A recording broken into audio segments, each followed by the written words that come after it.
Hey team, so first thing before we go into the video, which is a really cool one, it's a podcast that I listen to and we're going to go into and how we're going to start applying this to the business. Please subscribe and please like the video, it would be a huge help to the channel. So, this is a podcast I got recommended from a friend, Dustin. Thank you for making me listen to this because as much as I didn't want to take time to listen to it, it actually gave some pretty cool insights. So, there were many topics. The most important ones, don't worry about that, of this that they covered was the mindset shift from going to $200 average jobs to $2,000 average jobs. So right now, we sit in the middle of this. We're about 550 to 600. That's about what our average job is. We've been in business for 3 months. We have the biggest job that we've had, I believe, is about $1,400. We've had $2,000 clients. It has happened, but never at the same time.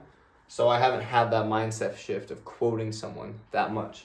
So our minimum, if you did not know, our minimum for a job is 200, and the max I believe we have done is a 1410. So, and our average is about 550, 600.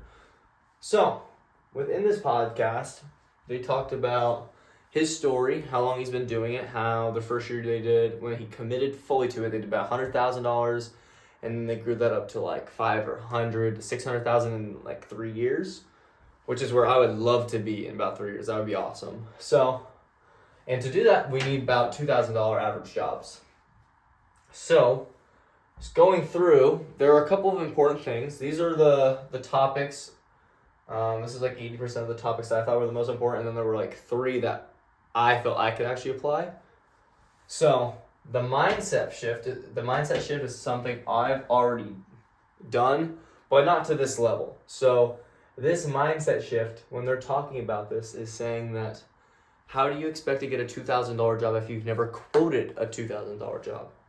That got me thinking like, okay, that makes sense. Because to get a $2,000 job, you have to offer a $2,000 job. And if you offer it and they say no, you have to keep offering it to get one. These companies that do these jobs are like 40% close rates. So out of 10, they get 4 of them. So you can't just not keep trying after you fail the first time, especially if it's your first time offering one. So although I have a very good mindset shift, the mindset for the business, I need to shift it to keep increasing this. These quotes. Now, one of the things they talk about, I know I do a really bad job about, is offering value. Now, this offering value is different than maybe what you're thinking of. What he was talking about is doing a disservice to your customers. So this is talking about that for us, we should be very good at upselling, and it's the reason why our jobs are usually a little bit bigger, because we have window cleaning, gutter cleaning, pressure washing, now solar panel cleaning. We have a range of services that can clean the entire exterior of a house. We're figuring out how to do rust removal. And the thing is, customers don't know you can do that unless you tell them. So what I've had difficulty doing, it's really stupid when you say it out loud, is not offering to do something because you feel the client is going to say no. This is how you get to that $2,000 job. Because if I averaged out how much every service I do costs, it'd be like $4,000 to do a roof, a house, their windows, their gutters, their deck, their fences. Like, it would be like $4,000 in every single house that I do. So why is my ticket price so low then? It's because this is maybe 1 to 2, 1.5 services. This is just exterior windows and then maybe like an extra $100 job added. Or maybe it's interior windows with gutters. It's $200-300 services. That's why it's that much. If you get 5 different things in there, or simply just start charging more, you can get that higher. And so the way he talks about it and the way that he delivers is Chris says, you're doing a disservice to your customers if you have something that can help them and you don't offer it. If you are doing a window cleaning, you look up and you see those little plants growing out of their gutters and you're like, cool. He was a little stingy about the windows. I don't think he's going to buy them. I'm not going to bring it up. You're doing a disservice to your customer by not bringing it up. Okay? He almost talks about it as like it's criminal to do that. You are there to help them. You need to keep helping them. The worst thing they can say is no. And if they don't say no, you have another $300 job. So this is definitely one that I think I can work on a ton. And I think it'd add a lot of money to the business. Because I get to the job, I'm like, I landed, I'm like, but I don't want to lose the client, so I don't ask them that much more. It's like, I've already landed the job. If I'm already doing the job, this should be easy. I should just keep asking. Obviously, I don't want to be annoying about it, but only ask. He said it, you're doing a disservice if you make them worried about something they shouldn't be worried about, like, oh, your house is really dirty when it's not, to wash it, versus your gutters are clogged. Let me help you fix it. Very different. So that's what he's talking about here, something I think I can definitely work on. The other one, I don't need to work on at all. This is just me telling you and agreeing with him. Quoting in person is so much better than doing it online or over the phone. If someone calls you or texts you and asks you to do a quote, and I learned this really early on, I was very lucky to learn it early on, but it also just makes sense with just how people work. We're social creatures. Why would you, if you have the ability to, because maybe you're just too busy, maybe your business is so big that you can't physically be at every single location, but why would you be like, oh yeah, I'm gonna go on Google Maps and quote it for you right now, and send them a number, versus you going, walking around the house with them, getting to know their pain points, why they even called you, getting to build that connection. They see your face, they see your body language, they see how you talk. You've already built that connection. You could talk to them for 20 minutes. All right, Chris said he talks to them for 45 minutes, just his opening. That's insane. I've never done that, but you can talk to them for like 20 minutes. I think if you talk to a client for over 15 minutes, without just talking to them for 15 minutes, you close the job. You have built such a big connection, you can't make over a 5-minute combo on the phone, because no one wants to be on the phone for more than like 5 minutes. So, quoting online, you build that connection. Something we do very well on. I think that's why we have grown so rapidly, is we can build those connections, especially if you want those people to call you back in the future, which is where I'm a little nervous for next year, because even though I have good reviews, I'm like, the people that didn't leave the reviews, I'm like, are they going to call me back next year? I don't know, but doing in person builds that connection with people. So, and on to the next thing. So these two I think I have a better understanding of, especially this, but I could do a little bit better in this. This, hiring the right salesperson. So I'm actually in the process of doing this, and Chris was talking about this can make or break a company. You can have some pretty horrible experiences if you just hire your friends without realizing how a salesperson thinks. Now, this should have clicked for me because I'm a salesperson at heart. There are personality types for salesmen that you gotta look for. So the first thing he talked about is introvert or extrovert. Introverts sell better. You might think, why is that? It's just how it is. Introverts naturally build a better connection. They're not, it's just kind of where the study goes. So if you're looking for that personality type, that's one, introvert. The other one is people that are naturally outgoing. You got to remember that these are people that you have to be friendly to. You have to build a connection with. You want the client to feel like, oh, we have a relationship. We could have something, because relationships kill objections. So if you have someone who's like, hey, it's so lovely to meet you. Let's take a lap around the house and can show you like all the services we do, and then we can get you a quote on that. If they bring energy, and they're like, you know, instead of being like, yeah, the windows are gonna cost that much. Yeah. Like, you can tell the difference on, I care about you and I wanna work with you, versus I am here for a transaction. You can find someone that cares, who's outgoing, and more on the introverted side, that's a salesman. The other thing is, and this is separate from Chris Johnson, I learned this at my event I went to in Arizona, is salesmen are inherently selfish people. Not the bad selfish we think of. You have to remember that a salesman's based on commission. And so you being like, you're going to go out for 8 hours and you make money based off your commission. Salesmen are naturally just a little bit more selfish. They have a little bit more of a, then they have to. It's what it is. It's not a bad thing. Like, this is not bad selfishness. This is just a trait that you have to have, versus a leader, more of that leader role, where you can't be as selfish. You have to make sure you're more You take care of everyone, you build everyone up, where a salesman's got to be, they have to have that. They have to have that almost delusional belief that they can sell anyone. That comes from that selfishness. Different type of selfishness than you might think of. It took a little bit for me to wrap my head around, but once you really think about it, it makes sense. So the other thing is, he was talking about his effective marketing tips. This wasn't a shocker to me. The problem is with Vermont is, we'll go into it actually a little bit later. So he says the number one is, if you have more time than clients, door knocking is the way to go. Totally agree with this. And what I thought was interesting is that he says, don't even door knock. Just do flyers. Don't even knock on the door. And the reason I thought this was interesting is because if you know a flyer like ours has a 3% hit rate, and you're knocking on doors and you're giving them the flyers, yeah, you're building the connection, but instead of doing 100 houses in an hour, you might do 20. So within those 100 houses, I know I have 3 jobs. Statistically, I have 3 jobs versus door knocking where 20 jobs, you can totally get 20 no's in a row. That is totally possible. Now, if you're a good salesman, you're going to be like 20 jobs, I'm not letting it happen. I'm not letting that happen either. I'm selling every single one of those houses. That's the delusional belief you have to have going into it, but it can happen where you just don't sell for an hour. Where he says you should use the flyers more because your time is more valuable. You want to hit as many homes as possible because you also need to get your name out there. Because when you have more time than you have customers, that means that your funnel is really small.